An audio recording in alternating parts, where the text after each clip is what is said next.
He stared at the eviction notice, his hand shaking so hard the paper rattled. It was my son, Lowell, standing on the porch, his eyes cold and distant. I saw a man I no longer knew, a stranger, in an expensive suit holding a piece of paper that told me my home was no longer mine. He didn't even have to say the words. They were written there, stamped and sealed, a legal document confirming the end of my life. The lawyer at his side looked away, a small sign of shame I was sure he didn't feel. Lowell just watched me, a flicker of something in his eyes. Maybe victory, maybe something else. He was a new man, a different man, and he'd come to finish what he started, to take the last thing I had. That's when I knew he'd finally found it. Before I begin this story, can you tell me where in the world you're listening to from? It was a quiet life in the cabin, a world of pine trees and the whisper of the wind through the eaves. I was Oswin, a widower living on a small pension, with my only connection to the outside world being the old radio on the sill. The cabin was a gift from my late father-in-law Jareth, given to my wife Maribel. It was her sanctuary, and after she passed, it became mine. Every scratch on the floorboards, every knot in the wood, held a memory of her. My son, Lowell, had been a bright kid. He was a genius with numbers, a prodigy with computers, but he'd always hated the cabin. He saw it as a prison, a symbol of everything he wanted to escape. He'd come back from the city with big ideas, his words a whirlwind of jargon and promises of riches. I'd just nod, pour him a cup of coffee, and listen. I wasn't against ambition, but I saw the fire in his eyes, and it wasn't the good kind. It was a fever, a hunger for money that was eating him alive. The first crack in our world had been the passing of my dear Maribel. She had been the glue, the gentle force that kept our two different worlds from colliding. After she was gone, the space between us grew, a canyon widening with every silent meal.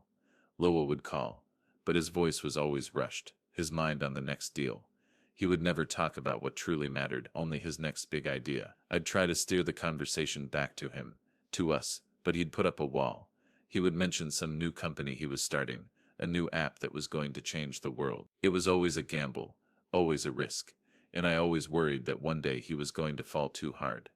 I knew he was carrying a lot of anger, a lot of resentment from his past that he was masking with the lust for money and power. The biggest fight we ever had was about the cabin. Lowell showed up one day, his usual restlessness replaced by a strange, desperate calm. He sat across from me at the kitchen table, the one Maribel had picked out years ago, and explained his latest venture. It was a new kind of software, something about data and networks. It sounded brilliant, but he needed a huge amount of capital to get it off the ground.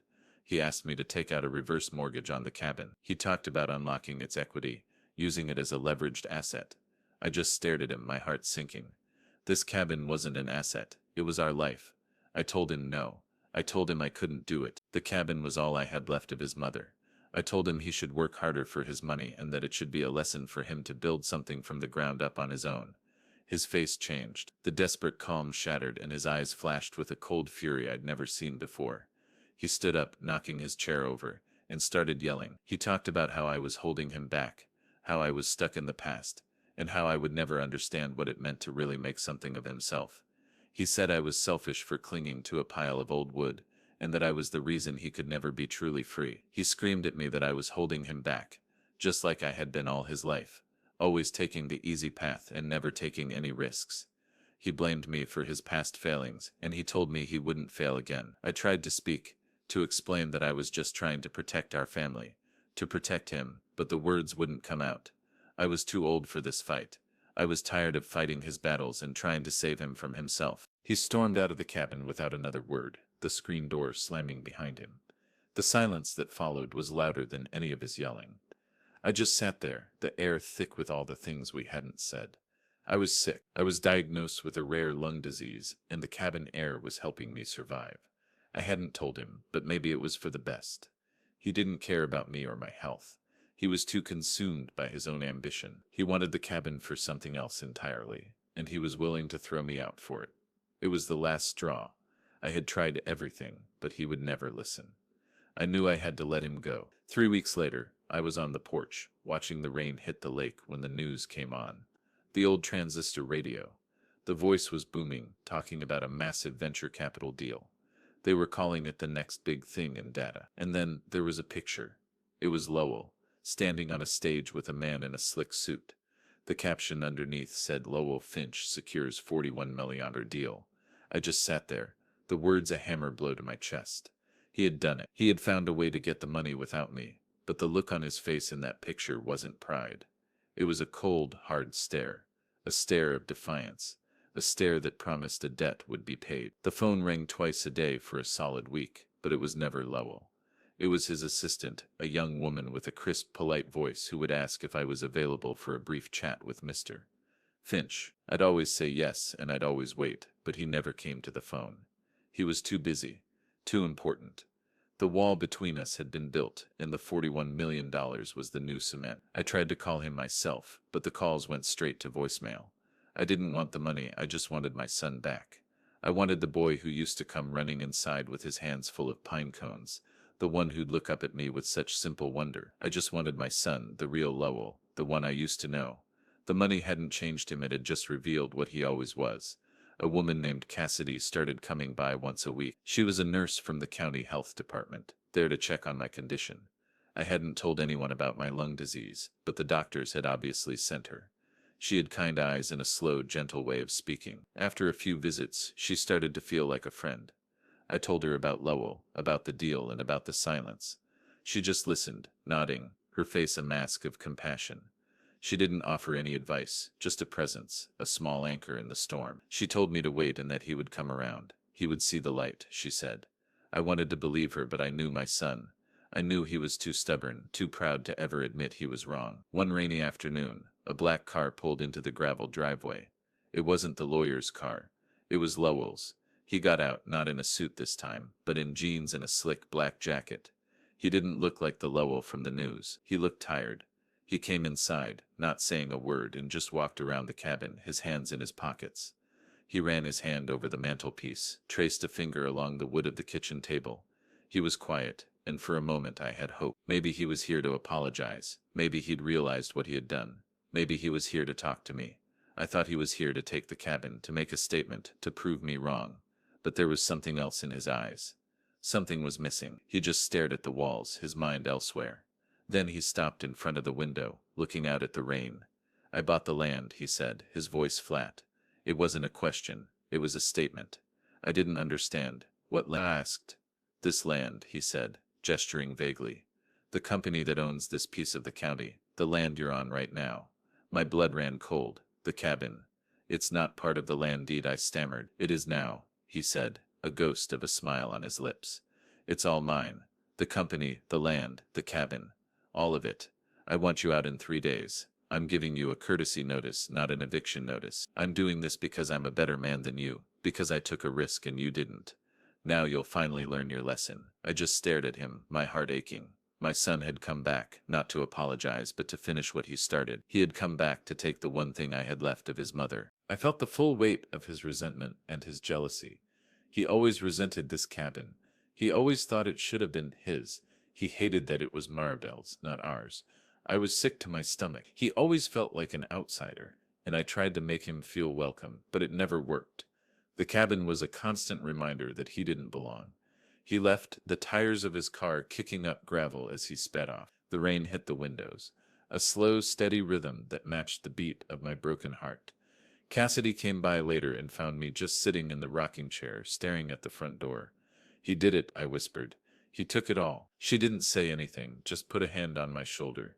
She packed some of my things, and I just sat there. I felt like I was drowning in the cold, hard reality of what he had done. The next day, as I was packing, a small box fell out of a cupboard. It was full of old pictures, old letters. I picked one up, a small note from Maribel. It was addressed to me, and it said, "The cabin is yours, my love. It's safe with you." I smiled, a sad, empty smile. She knew I would protect it. She knew I would do whatever it took to keep it safe. But I had failed. The phone rang, and Cassidy picked it up. She looked at me, a strange expression on her face. "It's a law firm," she said. "They say they're handling the sale of the land. They want to speak to the owner." I shook my head, my heart sinking. "Tell them Lowell is the owner," I said.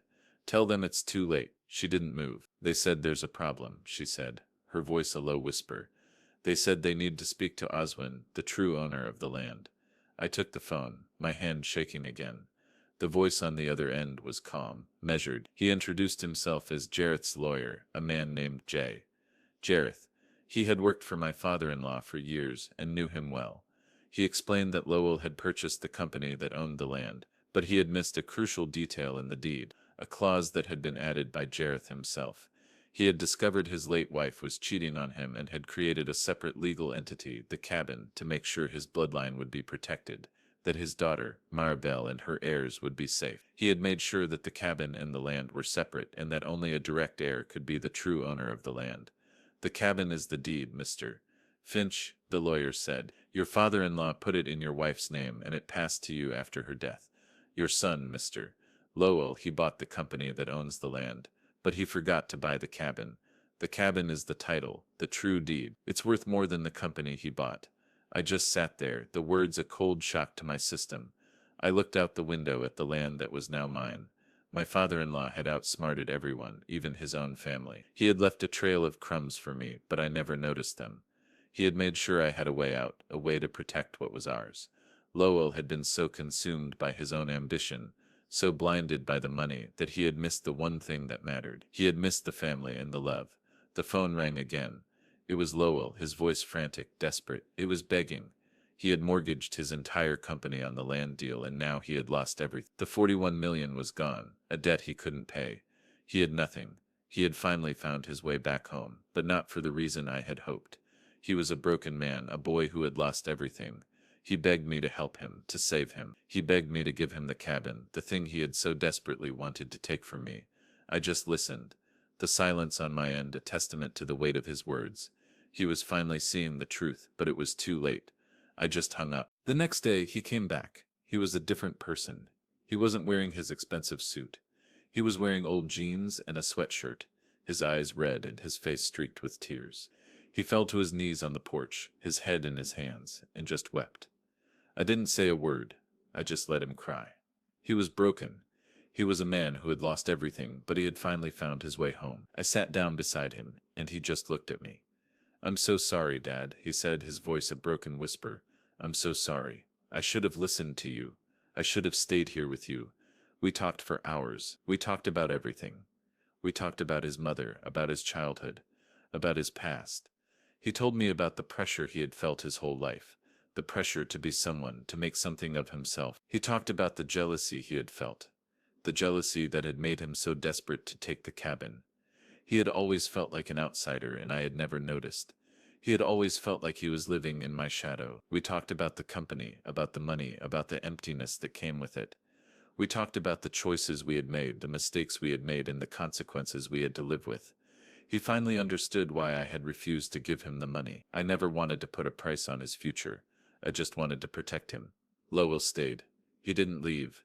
He helped me fix the broken porch swing. We worked together, his hands no longer a mess of calluses, but a part of my own. He fixed the old radio, and we sat on the porch, listening to the static, a silent testament to our newfound peace.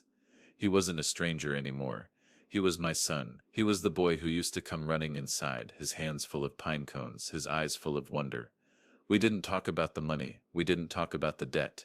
We just talked about us. The cabin was still mine, but it was no longer a symbol of my past. It was a symbol of our future, a new life, a new beginning. Some things can't be bought with $41 million, and some things are worth more than any money could ever buy.